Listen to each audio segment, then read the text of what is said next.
Classic Radio 105.5, 105.9 on the FM dial. Those of you viewing us this morning via GBN TV, Channel 7, Channel 11, Channel 20. Good morning. Welcome to today's edition of To The Point.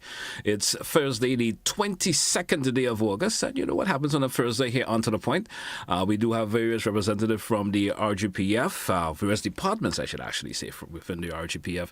And this morning we have the Coast Guard unit, and representing this morning we have Inspector Dexter Roberts. I hope I have all the names right, sir. Good morning to you. Good morning and welcome. How are you this morning, sir? I'm doing fine, thanks. And you have the name right. Have the names right. You have the Inspector name. Dexter Roberts. Yes. Yeah. Thank you for having me. Yes. All right, welcome. Our conversation this morning is will be relative to safety at sea. We would say around this time of the year, lots of folks, the school on vacation, folks, we have passed the Easter vacation and so forth. When we find folks more visiting the beach, but folks visit the beach all the time in Grenada. That's right. There are folks, and not only individuals visiting the beach, but there are folks who have various craft that use our beaches or waters for fishing and other reasons. So the safety measures always going to play an important role in terms of when you're going to the beach. Let's start our conversation this morning. Safety and security. There's a lot of factors that could come into play in relation to that, especially at the sea and beaches. When we're talking safety and security, what direction are we going at with that? All right. That's a good question. And when we think safety and security at our beaches or out at sea, we're looking at persons making themselves safe. Yes. While they're enjoying the beach, or even though they're out at sea on vessels, whether it be fishing or for recreational purposes. The whole idea is to enjoy whatever you're doing, or to do whatever you're doing in a manner that is safe. Yes. That you can go, enjoy, do what you got to do, and then return safely. All right. And in factors of that, as you said, going, whatever you do on the beach, but there's also the concern that there's guidelines for individuals doing that also. Right. What kind of guidelines would you offer? And in guidelines, in terms of also advice for individuals using the beaches? Right. So for persons who are, utilizing the beaches for, let's say, bathing purposes or recreational purposes, there are a number of, guidelines, do's and don'ts that they should take into consideration. First and foremost, plan your day. Ensure that you're going to the beach when the weather, when the condition is good. Yeah. Right. You don't want to go to the beach when it's raining, it's pouring down, rough seas, and rough seas, especially rough seas. Yeah. So you want to utilize the beach, when it is rather safe to do so, and also while you're there, take for example you're on the beach with children, young kids. Mm-hmm. It is critical that you have a designated person to look after those children. Normally, you find children would wander, they would stray, and eventually end up in the water. Children love water, so eventually they would end up in the water. Mm-hmm. And if there is no one to supervise them, then there are instances where kids drowned as a result of that. So it is critical that as a group, if you're going as a group, have a designated person to supervise. Yes. If you're just going as a family, you are the parent, ensure that you monitor your kids' activities while they are on the beach. Yeah. Also, listen to the beaches where there are lifeguards. Pay attention to the lifeguards. Yes. Whatever safety guidelines that they have in effect, stick to those safety guidelines. Also, alcohol. A number of people tend to drink, alcohol, go to the beach and, cook and eat and drink and stuff like that, right? Right? You can. You can drink alcohol at the beach. I wouldn't say do not drink alcohol at the beach, but, do not drink to the point where, you're that intoxicated that you cannot control yourself, and then you intend to get into the water. Yeah. So be responsible in terms of or be moderate in terms of the amount that you drink. And I would advise that once you're drinking, once you're drunk, do not go in the water at all. Once you think you're gotten to that point where you're drunk. Exactly. So someone drunk may not always indicate that they're drunk. Right. That's true. So yes. Also. After you would have eaten on the beach, maybe you eat a large meal, oil down, because most people go to the beach and make oil down, it's pretty heavy on your stomach. So, rest a while, Not that advisable to go into the water. To go into the water and try to swim, because, you're full, your movements, you might be tired as the case may be, So it's advisable that you rest for a while before you venture out swimming or whatever as the case may be. And if you got to swim, it's always advisable that you swim parallel to the beach. Yeah. Instead of going out into deeper waters where you may not have the ability to to be. And there's always that old saying from the older people, the seawater has no branches. Eh? Exactly. And stay in areas or bathe in water where you can stand. Yeah. If you are not a powerful or strong swimmer, then it's advisable that you stay in areas where you're comfortable, where you can stand up and maybe be able to walk out. All right. How advisable is it for, or how important it is for, especially beachgoers, to use safety equipment at beach? Especially maybe there are those floating devices and so forth that individual. How important you recommend? Some folks may feel, well, I'm a great swimmer, I don't need that. Some parents may take their sons and daughters to the beach and may think, I'm looking out for them. And sometimes children do stray and get themselves a bit complacent and go out further than they should. And sometimes the parents, in enjoying themselves on the beach, lose kind of divert their attention elsewhere for a wee bit. Right. Then safety of floating devices and so forth on the beach. How important is it for parents to maybe have those things available when they're going on the beach with their sons and daughters? Well, I would say it is very important, especially for persons, not only children, because there are adults who cannot swim, right?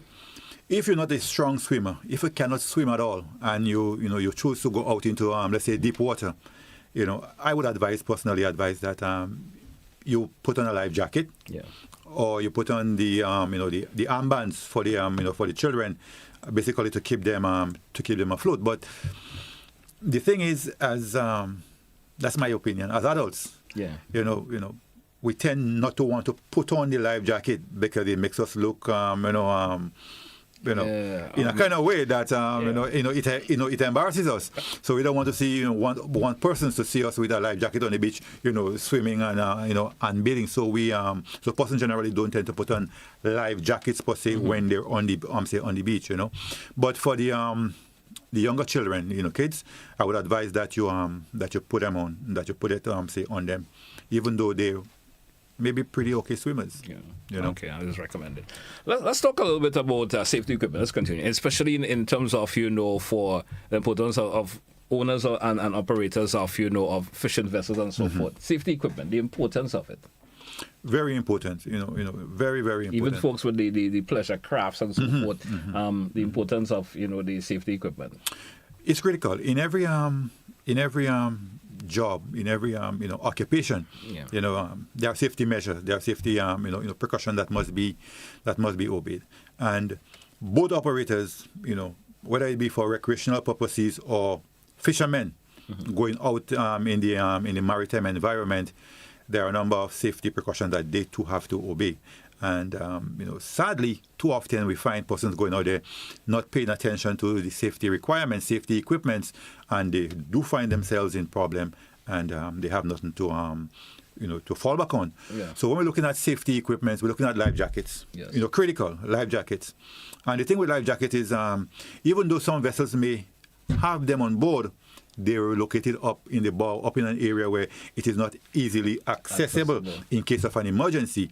Now, what is advisable, as soon as you get on board that vessel, whether it be alongside a jetty, you put on your life jacket, because you can fall overboard right there. You can hit your head and go unconscious. Yes. So it is advisable that as soon as you get on board that vessel, you put on your life jacket. And radios, VHF radios, critical for communication, because something happens out there and you want to call back for help. You need to have a means of communication. Now we have cell phones, but cell phone is restricted by range. Yes. So but you can still walk with a cell phone as as well, right? Ration, water, some dry goods. You put it in a pigtail bucket or something, or in a biscuit tin or somewhere there, and you have it in an area there, just in case, you happen to, go adrift and spend an extended period of time out at sea, so you have water to drink. Yes. And then you have some, dry rations like, cricks and sardines and corned beef and stuff like that. How concerned it is for the Coast Guard unit for, of course, boat owners and so on, who do not adhere to those conditions? How concerned is it? Well, it is a great concern for us because at the end of the day, when they do go out there without those equipments and they're having difficulties, we have to now go out there and find them and bring them ashore. And sometimes the difficulties that we have at the Coast Guard is not knowing where they are. And that's one of the the thing that I want to highlight this morning in terms of the protocols when persons are out there and having difficulty to how to contact the Coast Guard. So it is important that we know where they are. It is important that they have these safety equipment with them, so that at least they give themselves that fighting chance of getting back to shore or staying alive long enough so that Coast Guard can come and find them. Okay, great. Well, we drew for a break in this segment. Let's take our first break and we come back and we certainly have much more to discuss this morning. Folks, we're talking safety at sea, beach safety and of course even the search and rescue. We're going to have a bit of chit-chat as it relates to that. Some of the protocols that you may have to follow when that comes around. Folks, stay with us. We'll be right back. It's To The Point Classic Radio.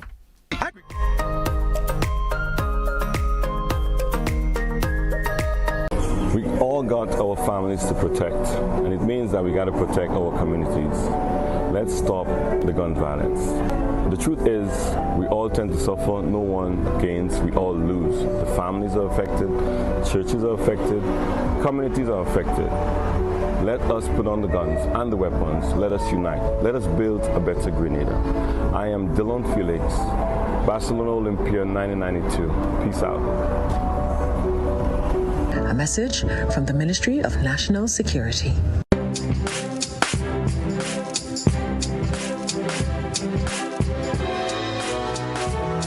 Labukan Creative Center presents the final staging of I Do at the Duluth Cinema Grenville, Sunday, August 25th at 6 p.m. Tickets available at Labukan Creative Center, Botafet, and St. Andrew's Pharmacy at $75. It's the most hilarious comedy ever staged in Grenada. It's I Do by Uriah Speakers, Sunday, August 25th, Duluth Cinema Grenville at 6 p.m. Don't you miss it.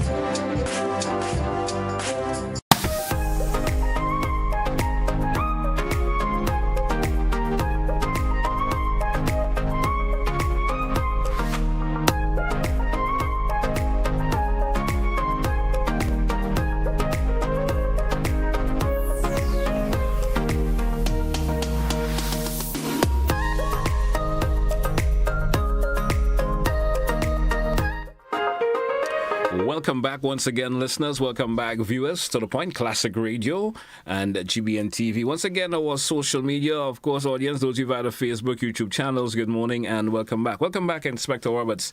I wanted to talk a wee bit about this because it should be a concern for all, all of us as Grenadians as a whole, the Coast Guard unit, should be of a month. Sometimes we see, the carnival season just wrapped up and we notice a lot of those party boats, as we will call them, going out to these various events that they're hosting.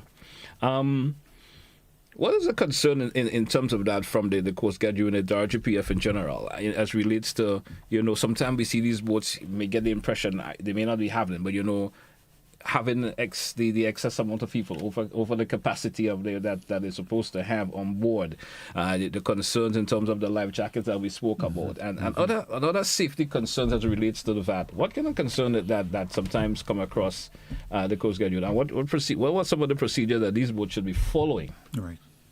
Well, it's this is a cause for great concern for the Coast Guard, because in the event of any maritime casualty incident involving those vessels, we know that there are a number of we can expect a number of casualties, maybe persons dying, as the case may be, God forbid. So in that regard, those vessels are licensed, right? They're licensed and they're authorized by the Port Authority to do that activity, and they're licensed for a specific number of persons. Right? So let's say the capacity is 150 to carry, right? It is important that they do not carry more than that. They're only licensed for that amount of persons, right? Also, they must have on board life jacket for 150 persons. So every passenger on board must have a life jacket and have access to a life jacket. Now, like I said earlier on, the life jackets might be there, but it might not be accessible in the event that it is it is needed. So life jacket must be easily accessible.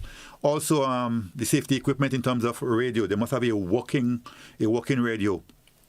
Or a means of communicating, communicating to the Coast Guard, communicating back to shore.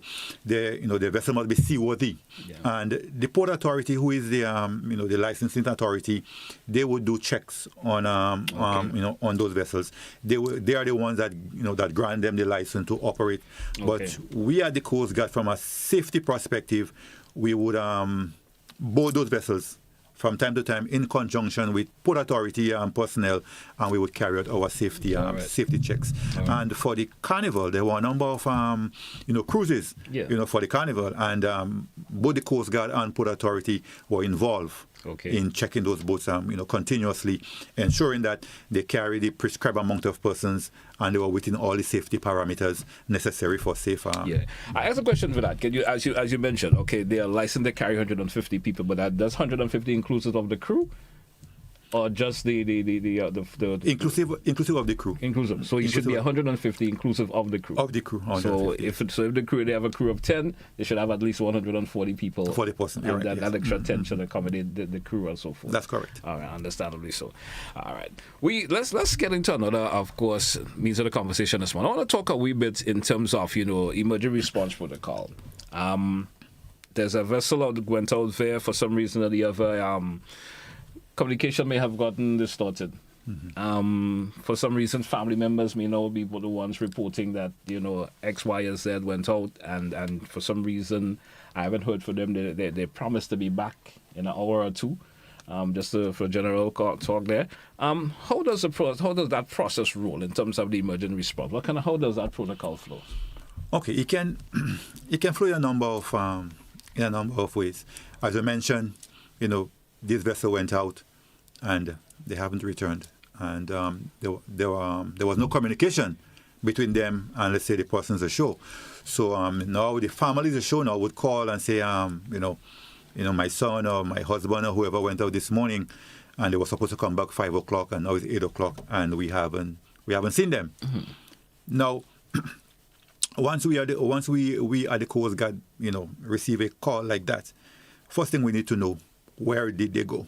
Right? We need to have a location, a position for them.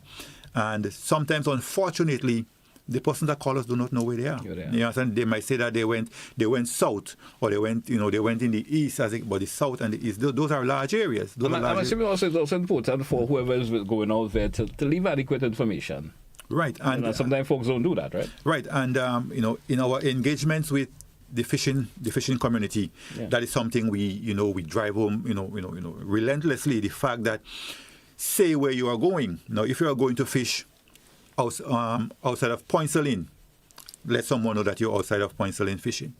Now, if while you're there and you're not, the fish is not biting, and you choose to go outside Moline Point, call and say that I'm leaving Point Celine and I'm going to Moline Point, because at the end of the day, if the call comes into us saying that you went to fish by Point Celine and you haven't returned, we're going to go and start looking by Point Celine. Yes. Whereas you went up to Moline. So it is always important for persons to say where they are, where they're going. And if they change location, they also need to update someone. They can call the Coast Guard as well. They can call, fishermen can call the Coast Guard and say, hey, we are fishing 20 miles from Point Celine, we are in that position. And right now you have GPS that gives you, precise location. Yeah. So if they are equipped with such equipment, they can give us their, their position and update us ever so often when they move.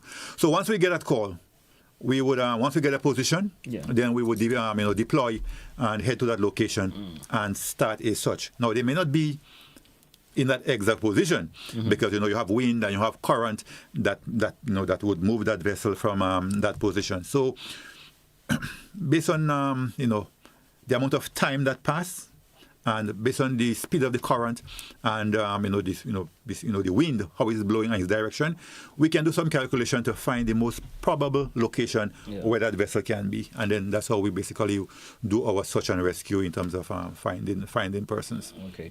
Now, when I ask the protocol, because sometimes that's where I'm so it may not be the same procedure like someone is missing on land.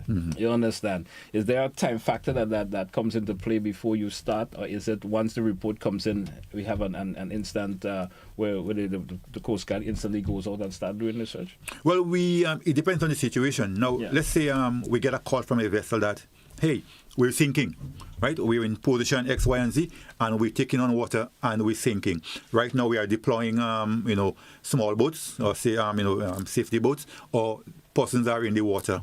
We have to leave immediately. Okay. And our response mechanism allows us to leave within 5 minutes. Okay. Right? Once we get a call of that nature, an emergency nature, or if there is a fire on board, right? Then we know that we have to, respond, immediately. Now there could be a delayed response, and I say delayed response if we do not have concrete information as to the location of that vessel, right? We have to get information, we have to dig, we have to find out where they normally go and fish and all them kind of different stuff like that, and try to put something together to get out there. But once we have a confirmed location and we have an idea as to the nature of the emergency, sometimes within 5 minutes we are deployed and en route to that location. All right. How do the Coast Guard go about?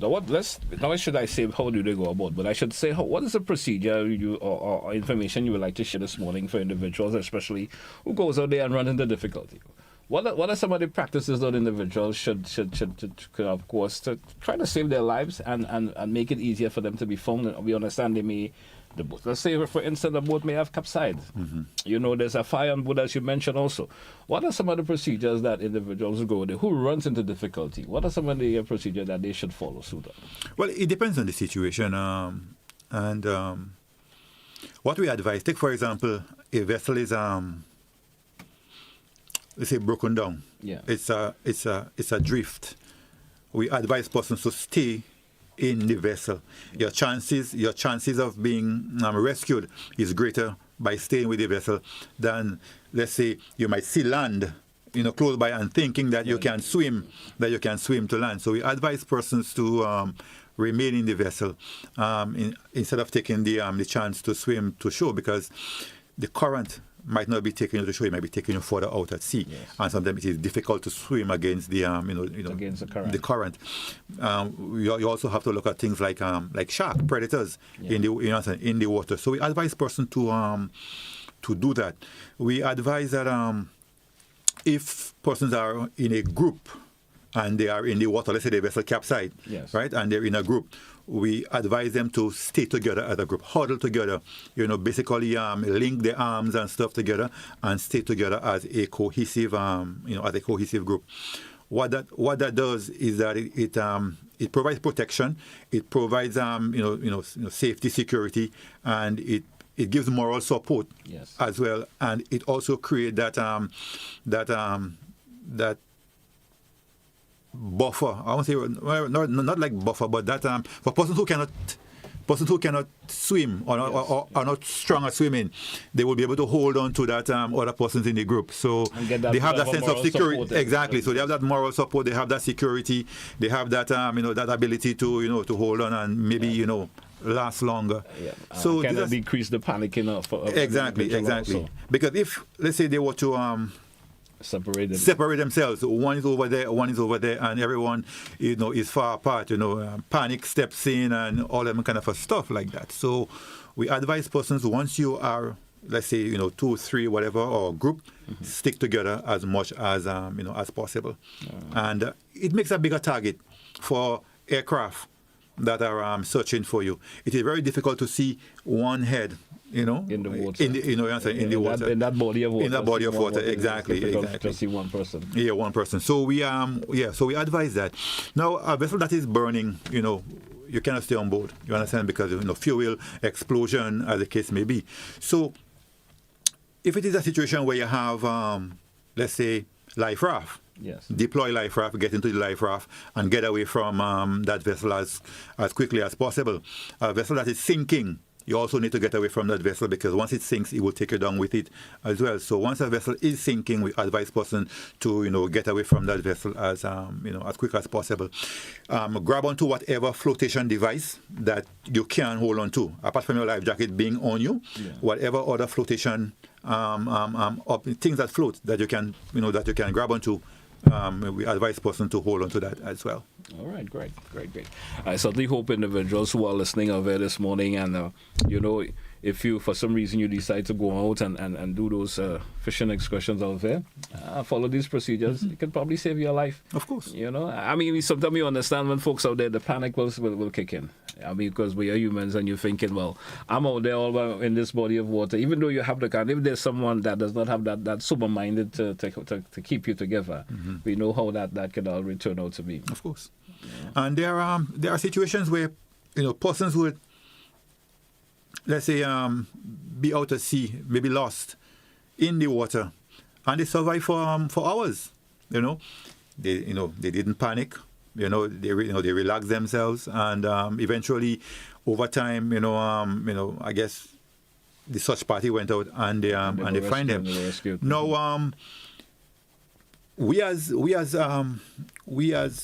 police officers or as Coast Guard officers, we are trained in survival swimming. Yes. So let's say one of us happened to fall overboard, and in the water for an extended period of time. We are taught how to use our uniform to make flotation device in case we do not have life jacket and stuff on. Okay. So these are skills that maybe persons can learn, by themselves. You can fill your shirt or whatever with air, and it keeps you afloat for an extended period of time as well. But these are just more specialized training that I think that comes with more specialized work. But is there option that the Coast Guard themselves offer those of course training procedures? Do they do that in general, or it's not always something that they offer, the Coast Guard itself offers? No, we do not offer that sort of a training to the public. What we do offer to the public is like safety training, like what I'm talking about now. We offer training in navigation, how to use GPS and stuff like that. So we also do some swimming, basic swimming as well. But in terms of the specialized training that I've just spoken about, we do not offer that. No, we don't offer that. Understandable, so. Yeah. All right, great. We're due for a break again, folks. Let's take that break. We're coming back with much more here this morning. It's To The Point, and we have with us this morning, of course, Inspector Roberts, and we're talking, of course, safety at sea, and, of course, security also, and safety at sea. Well, we'll be right back after the break. Don't touch it out, folks. Stay with us.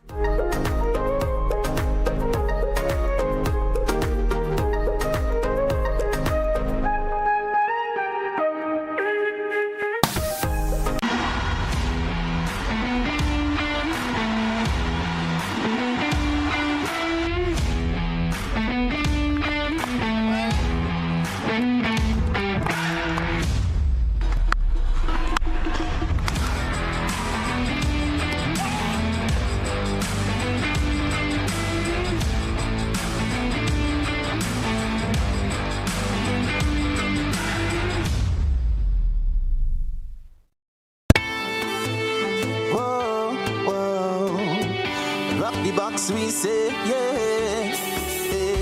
GBN we say, arts and culture living, yeah. Rock the box we say, I'm telling you, rock the box, rock the box, rock the box we say, I'm telling you, rock the box, rock the box, rock the box we say, we'll be jamming here on a Thursday.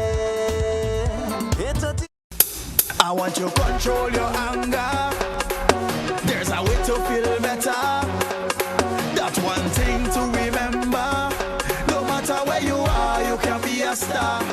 Stop and take a deep breath and relax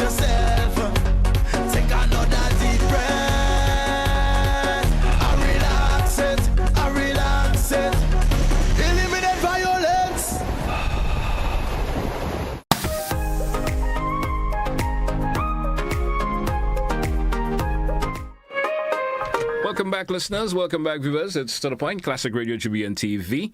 And with me this morning, as I mentioned, we have Inspector Robert with us this morning, and we're talking safety at sea, the beach safety also, rescue, search and rescue. We're speaking about that a whole lot. Inspector, I want us to talk a bit more about safety equipment. We spoke a lot maybe about the smaller fishing boats. We spoke about that. But there always that specialized equipment that the bigger fishing trawlers go there.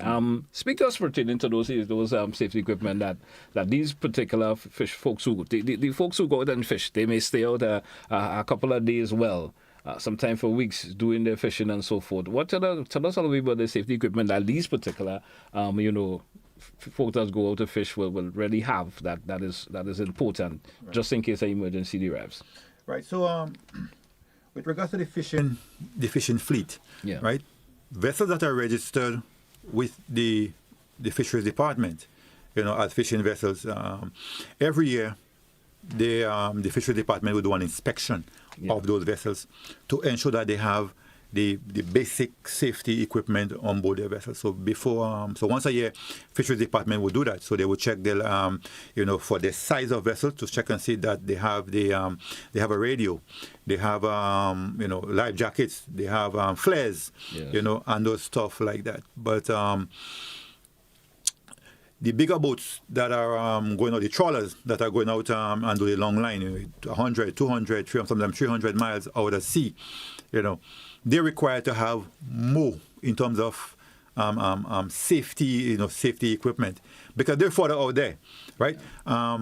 Certain radios do have ranges. If they carry, let's say, a handheld radio, them VHF radios, at 200 miles out there, they will not get no reception. So they have to have, let's say, what they call HF or high frequency radios. Okay. Also, since that they are away from land and they will not be seeing land, for a pretty long time, they need to have a means of communicating their location to, to show or to someone in case they need assistance. So then that is where GPS, comes in, yes, right? GPS comes in, and it is critical that they have those equipments because we at the Coast Guard need to know where they are, yeah, when we need to go and find them, and they need to, give that location, Also, it is also important for them to have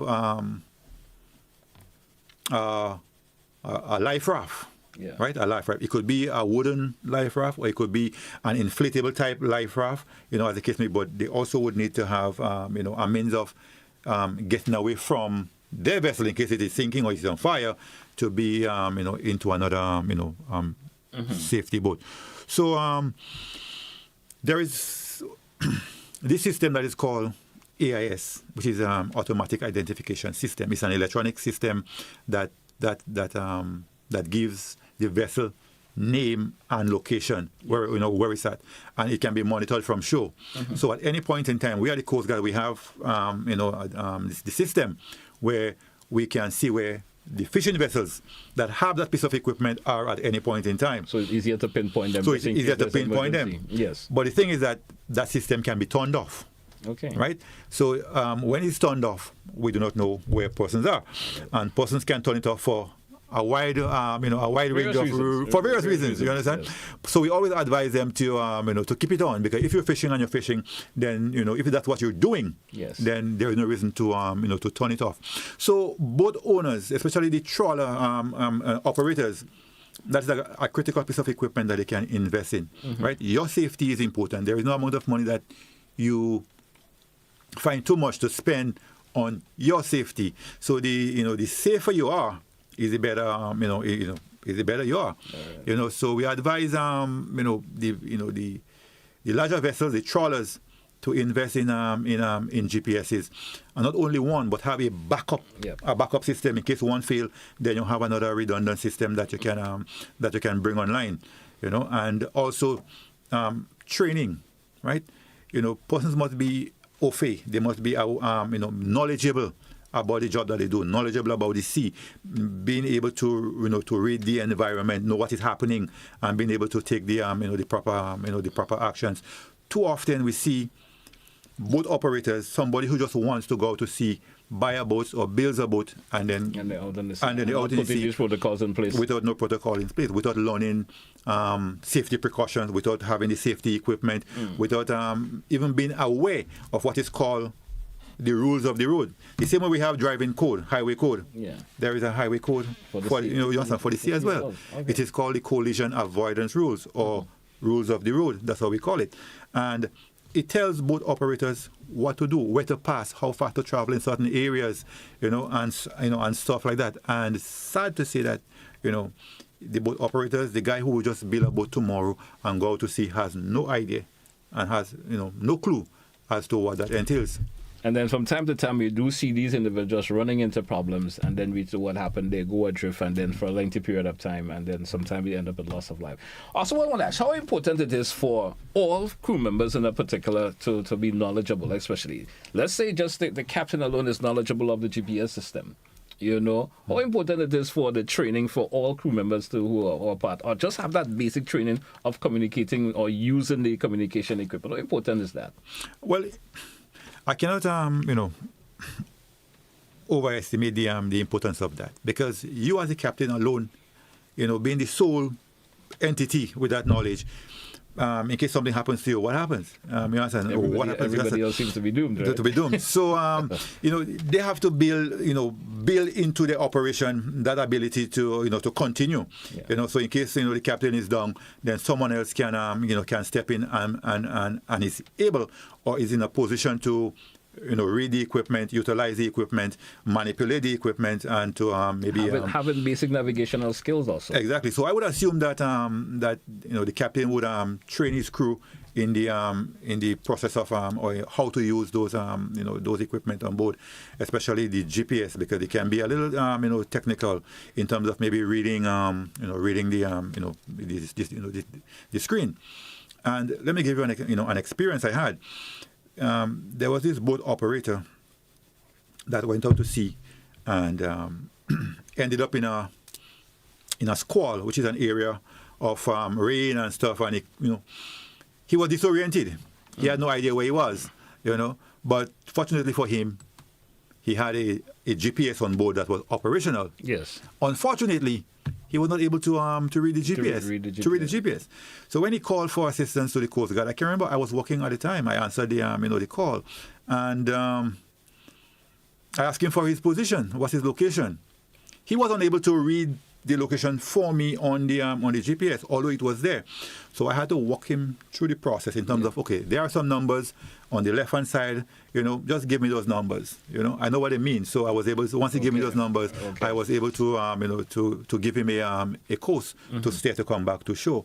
So having the equipment on board and not being able to use it, it doesn't make any sense. I agree with that, because so it's having the equipment for having its sake and doesn't take any time out to learn how it actually works. Is a bit senseless. Yeah, and that's why we at the Coast Guard, we take the time, ever so often, to go around to the various fishing communities and engage the fishermen in terms of the use of the GPS especially, because that seems to be the goal now for the fishermen, because what the GPS does, or how they can utilize it is, for example, they fish today in a particular area and the fishing is good. They can mark that position on the GPS. Go back tomorrow. And go back tomorrow in the same position. Yes. So the GPS itself has a lot of uses apart from just taking you out to sea and saying where you are. They can utilize it to enhance their their catch by marking spots that are very productive. So we and to find that spot, or once you find the spot, to mark it and to save it and to go back to it takes a little bit of manipulation of the GPS itself. Yeah. So we assist the fishing community in terms of utilizing the GPS in that regard. So we will go to Grenville. We would coordinate with the fishing officer, the fisheries officer up there. Yeah. We will go to Guave. We'll have all our community engagements with regards to that. And most of the time, the fishing folks up there, they are susceptible to the information that was Yes, very much so. And what is amazing is that a vast number of them have GPSs. Yeah, they do have GPSs. So we take the opportunity to educate them with regards to the to the GPS. ensuring that it is properly utilized, and in terms of getting the relevant information to us at the Coast Guard when it matters most. For example, in a SAR case, we need to know where you are. And I will also give another personal experience. This fisherman went out at night fishing, and I guess he was lost, disoriented. Called the Coast Guard. Fine. Where are you? He's under the moon. You understand? He's under the moon. You understand? Because that's an interesting position. Yeah, because that's what he's seeing. That's what he's seeing. When he looks, it was moonlight bright. So he's seeing the moon, but he's under the moon. And I only say that to say is that even though you do not have a GPS, a land position, give us that. I am outside Point Celine, or I can see that piece of land there, or I can see that light, or I can see, something. Give us something that we can... something in that close proximity that you could actually work it in terms of location. Something that we can work with, But critical information, when for search and rescue, critical piece of information, first and foremost, your position. Yes. That's what we need. If we do not know where you are, we cannot find you. Right? And what is the nature of your emergency? Yeah. What is happening? Are you sinking? Are you on fire? Or are you adrift, as the case may be? Yeah. And that will determine our speed of response and what sort of equipment that we come out there with.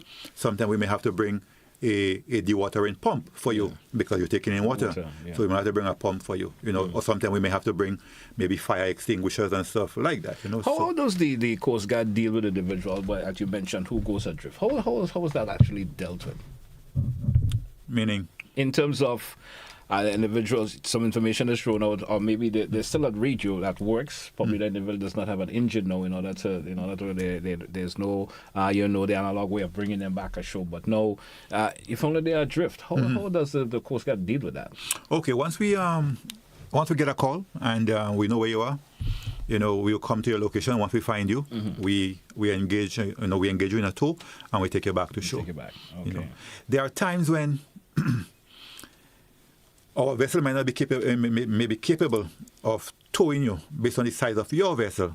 Because there are times when if we don't have an operational vessel that is large enough to tow a larger vessel, our smaller boats cannot do that. Yeah. So sometimes we may have to engage other private boat operators, which is larger vessels, to go out there to give to especially offer the assistance. Exactly. And the good thing is that the fishing community, they have this camaraderie among themselves. So sometimes they know where their friends fish. They know where they fish. So they're more familiar with the fishing area than us as a Coast Guard.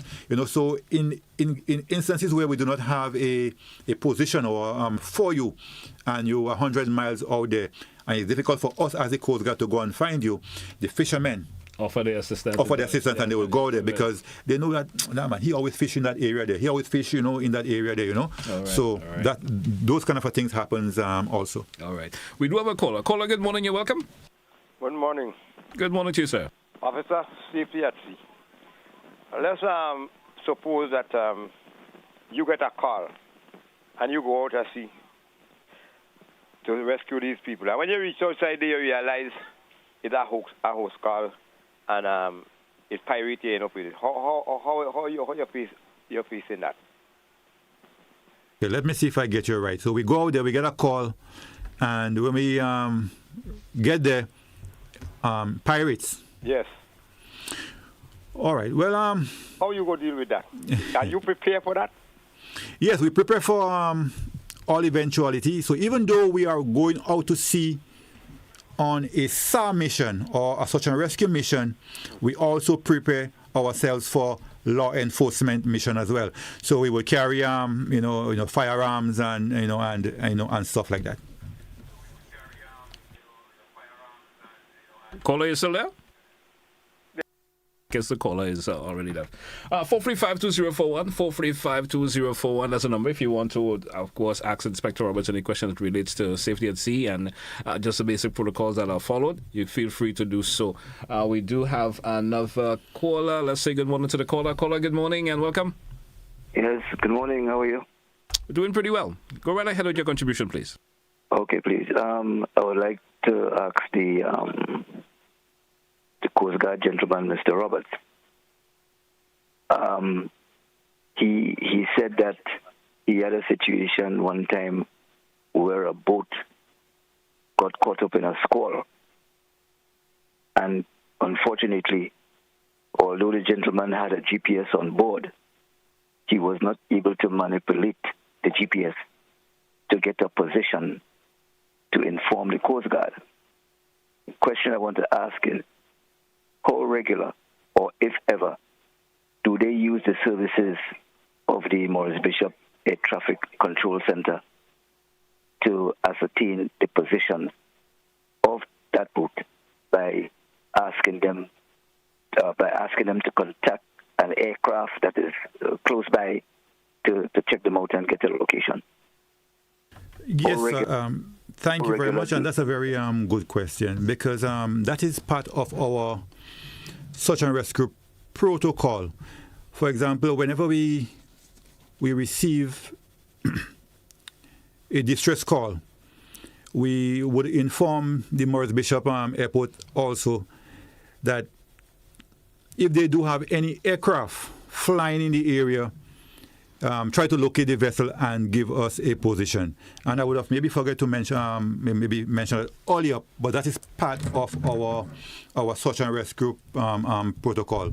We always inform the MBI airport that any aircraft flying in that area, be on the lookout and give us some lat and long in case they do see that vessel out there. All right, and adequately, sometimes that do, of course, helps you to pinpoint that particular individual much easier.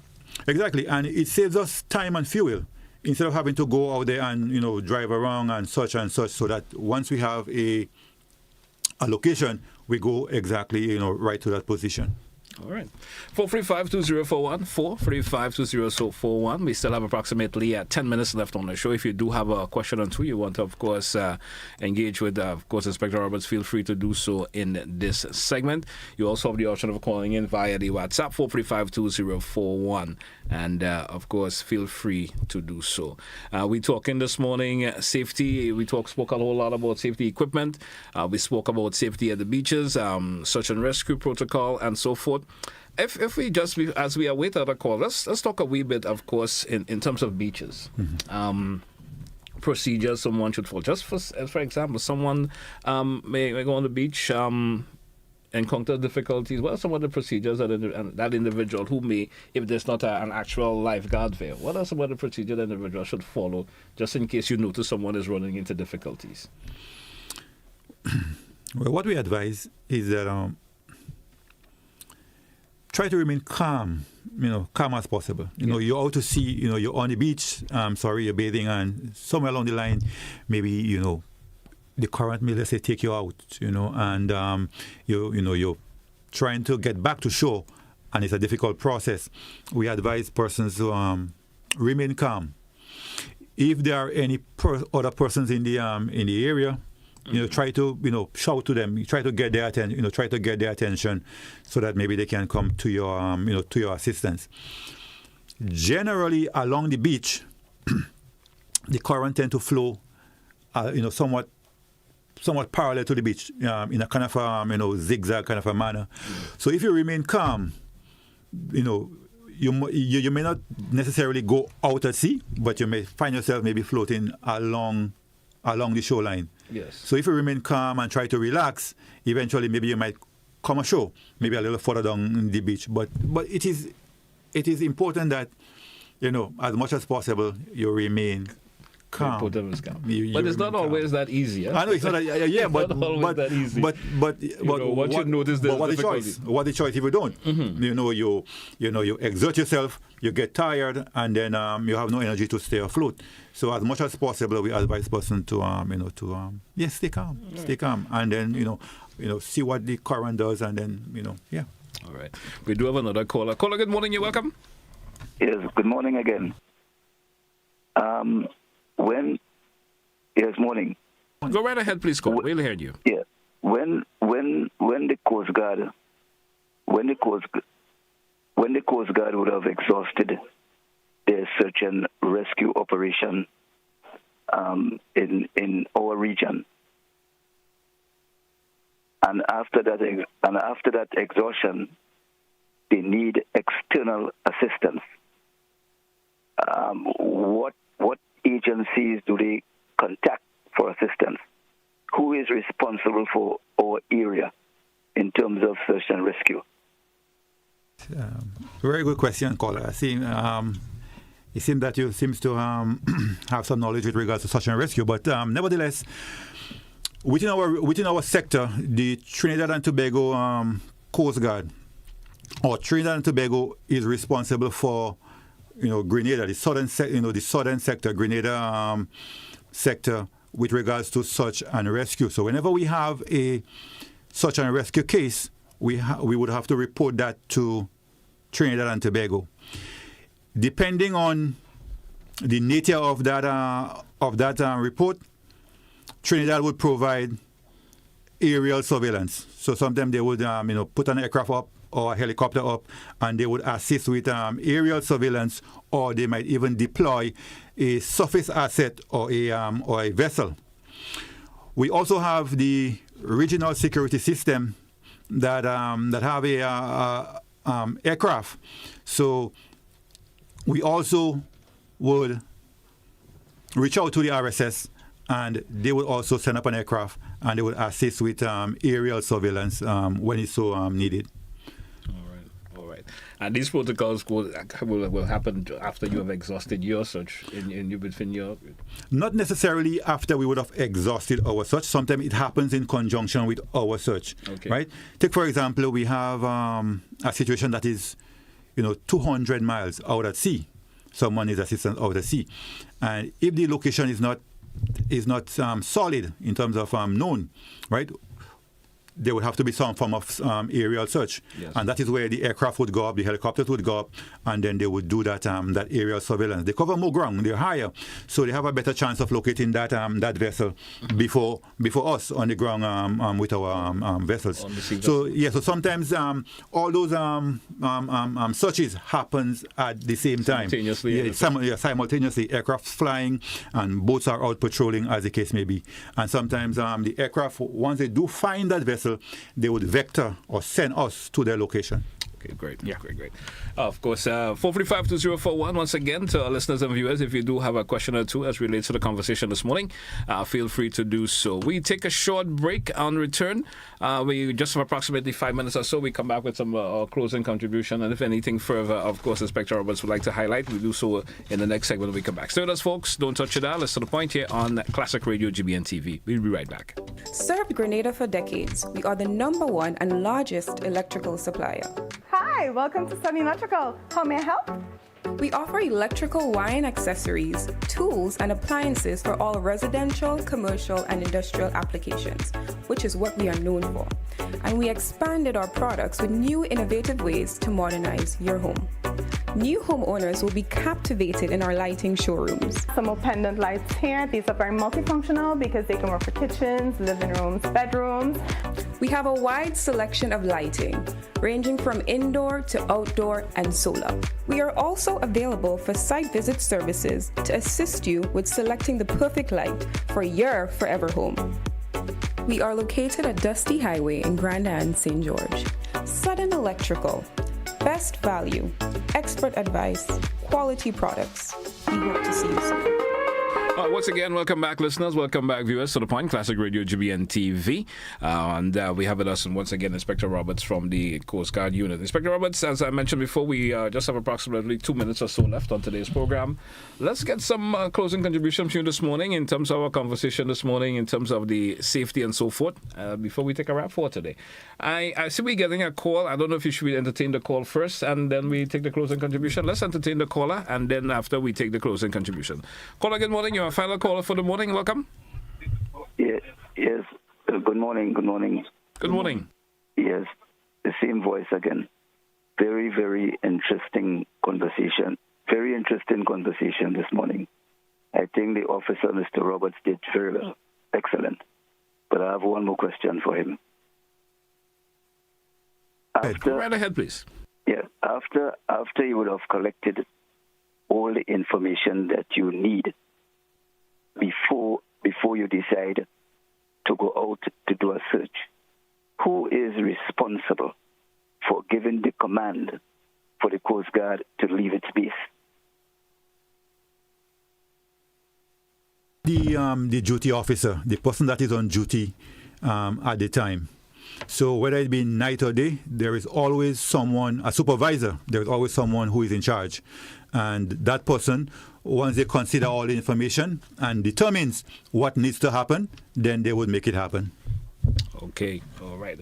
And I mentioned that was our final caller for the morning. So let's get those closing contributions from you, sir, and then we take a wrap for today's program. Well, thank you for having me this morning. It was a pleasure being here. And I would just like to, make this final statement that as an island nation, we're surrounded by water. So many of our activities are associated with, with the water. And as a result,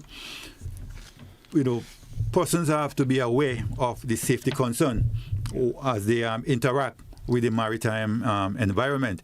So whether it be for pleasure or for business, there are a number of safety precautions that must be taken into consideration, and we implore the boating public, the boating community to adhere to those safety precautions. Because at the end of the day, it is important that they do what they do and return to their families safely, and also it would put less of a burden on the government resources when we have to deploy vessels to be searching for days, and whereas person could have adhered to safety precautions. So just be mindful of your safety equipment, the life jackets, radios, cell phones, rations, as the case may be. Be mindful of when you're out there also and you need assistance to the Coast Guard. You give the Coast Guard your position, which is critical, and what is happening to you, so that we can make the appropriate response.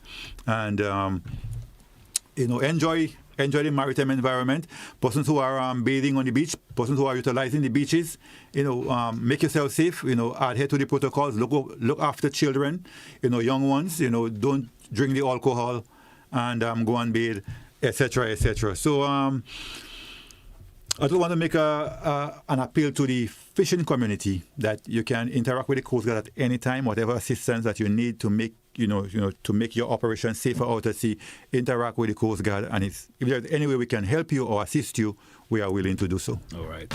Inspector Roberts, I want to thank you once again for sharing information this morning, certainly fruitful information, and I certainly folks who may, for some reason, may not have understood some of the protocols that they do unfold, especially when it comes to search and rescue and so forth, may have, of course, learned a whole lot this morning, and it could help save their lives and save the lives of others also.